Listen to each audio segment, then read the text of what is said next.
kasih karunia dan damai sejahtera dari Allah Bapa Tuhan kita dan dari Yesus Kristus menyertai kamu. Amin. Shalom Bapak Ibu yang dikasihi Tuhan Yesus Kristus. Firman Tuhan yang menjadi renungan bagi kita hari ini tertulis di dalam 1 Korintus 15 ayat 22. Demikian dikatakan firman Tuhan.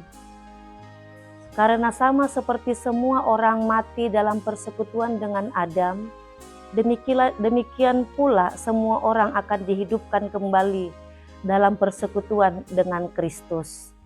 Bapak Ibu Saudara yang dikasihi Tuhan, dalam renungan ini ada dua tokoh utama dalam Alkitab yang menjadi perbandingan iman, yaitu Adam dan Kristus.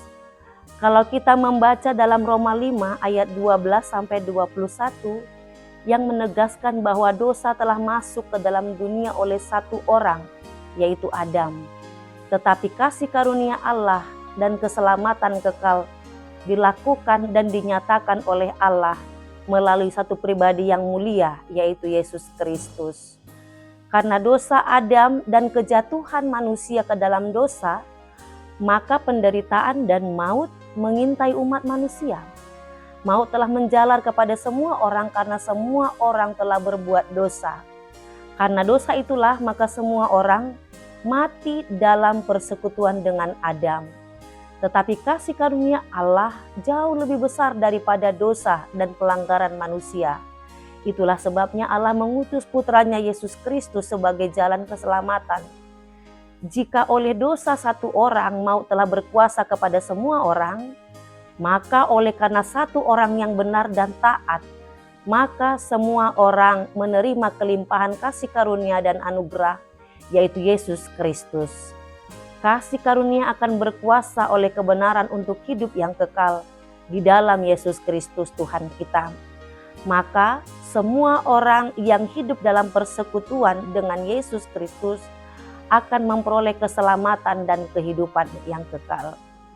Bapak Ibu yang dikasihi Tuhan, renungan ini mengatakan, karena sama seperti semua orang mati dalam persekutuan dengan Adam, demikian pula semua orang akan dihidupkan kembali dalam persekutuan dengan Kristus. Dalam renungan ini menegaskan bahwa ketika kita masih hidup dalam persekutuan dosa Adam, maka kita akan dihukum dan mengalami kematian yang kekal. Tetapi jika kita hidup dalam persekutuan dengan Tuhan Yesus Kristus dan hidup dalam kebenaran, maka kita akan memperoleh pengampunan dan memperoleh hidup yang kekal. Ketika kita berada dalam dosa dan dosa menguasai hidup kita, maka berarti kita sudah menjadi budak dosa. Tetapi ketika kita mau bertobat dan hidup dalam kebenaran, maka Tuhan pun mengampuni dan menyelamatkan kita. Ketika Yesus wafat, Dia ikut menyalibkan dan menghapus dosa-dosa kita. Dan dengan kebangkitannya, Yesus membuktikan bahwa Dia lebih berkuasa daripada dosa. Dengan kebangkitan Yesus, maut tidak lagi punya kekuatan atas kita, anak-anak Allah. Yakinlah bahwa kita bisa menang melawan dosa, seburuk dan seberat apapun itu. Kuasa Tuhan atas hidup kita telah dinyatakan melalui kebangkitan Yesus.